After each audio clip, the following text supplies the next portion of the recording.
Hello guys, and welcome to another video. In this video, we will be having a step-by-step walkthrough of the 360 product spin workflow.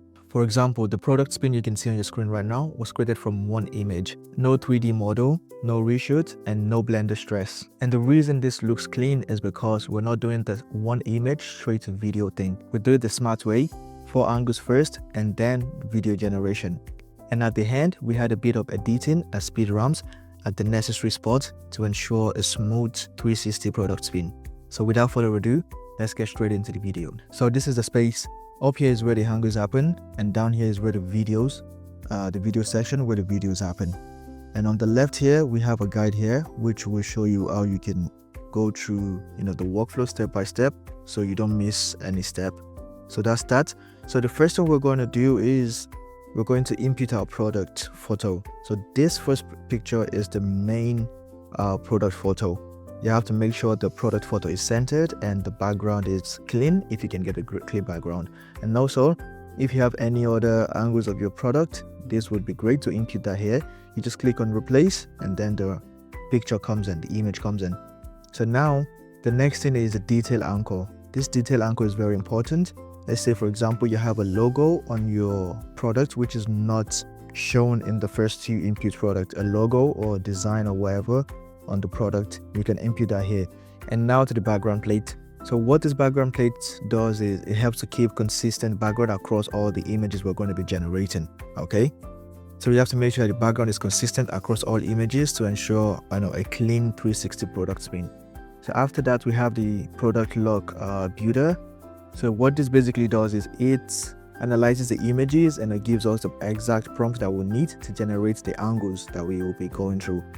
So now the first angle that we need to generate is the front image. You might have uploaded this already, but this still makes sense to generate a proper front image. And then the next one will be the 90 degrees to the left. And the next one will be the 180 degrees, which will be the back of the product. And the last one would be the 270 degree, which would be the other side of the product, the right side of the product. So that's that. So what I need you to understand is, as you can see here, what you should have noticed is the angle section is not connected to the video section. Why? This was done intentionally. The reason is because sometimes after we generate these images, we might have different images and the angles might not be right. So we have to come back here and regenerate the angle that is not right until we get the perfect angle. And if, for example, this angle keeps coming out wrong, what we can do is, if we have another product detail, we can upload that here or here and then connect that only to this particular one and try to regenerate as many times as possible. So that's why we have decided not to connect the angle section to the video section to ensure we have consistency, and a clean 360 product spin at the end. So that's that process. So now, as you can see, we have I would not go through this yet. We'll go through this together on the last part. So we do the same across this workflow as this part. So as you can see, we have the detail anchor uploaded here, and the detail anchor here is connected to all the image, the image generators. But for this first image, the detail anchor is really not connected. It's just standing on its own. But when we need it, we will connect it to each of the image generators to ensure that we have consistency across them.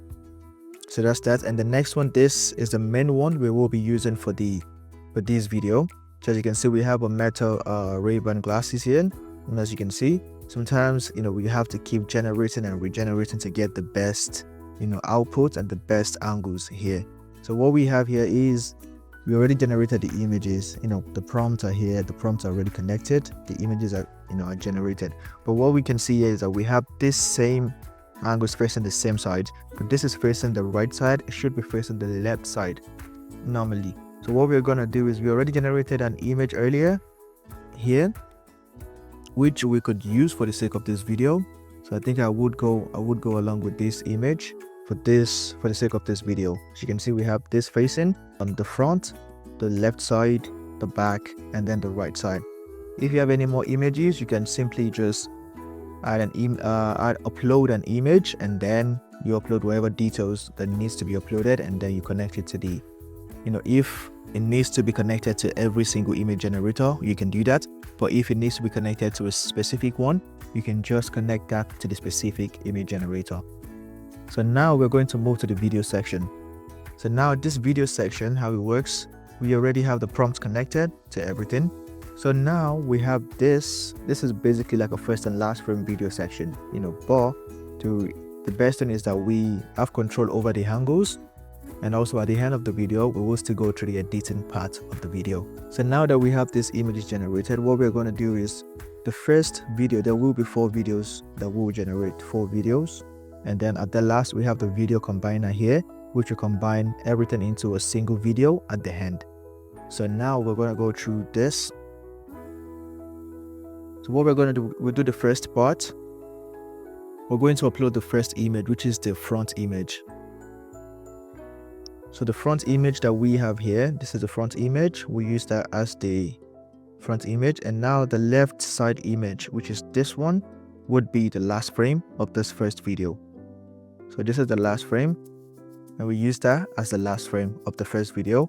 And then while that is going on, we'll just leave that on, and then we'll come back to the next one. So this last frame of this first video will be the first frame of the next video. Okay, now we have this, and then for the last video, we're going to upload the right side. We'll upload the image of the right side and the image of the front. Now we have to ensure that it ends exactly where it started. So we'll go back to the first, the front image, and that's it. And there we have it. So now what we're going to do is we're going to generate all of these videos, all of this workflow at once, and we just click all workflow.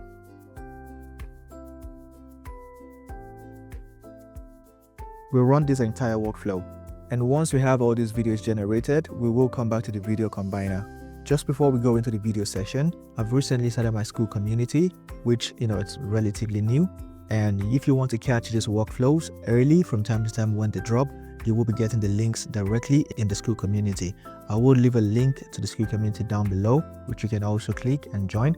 So click the link below, join the community, introduce yourself, and let's get to know each other. So now we have all our 4 clips, and as you can see, each one has been good, but this particular one wasn't done well. I would have regenerated it, but for the sake of this video, I will just leave it as it is, and then we'll move on to the next step, which is to throw all of them into the video combiner. So the video combiner that we have here, first, before you actually run the video combiner, you have to make sure that it's done properly.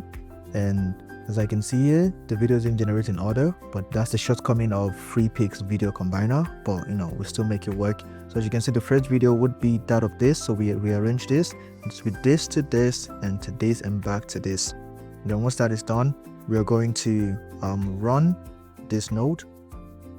So where that node is running, a quick tip is to ensure we keep the length, the duration of the videos between 3 and 4 seconds.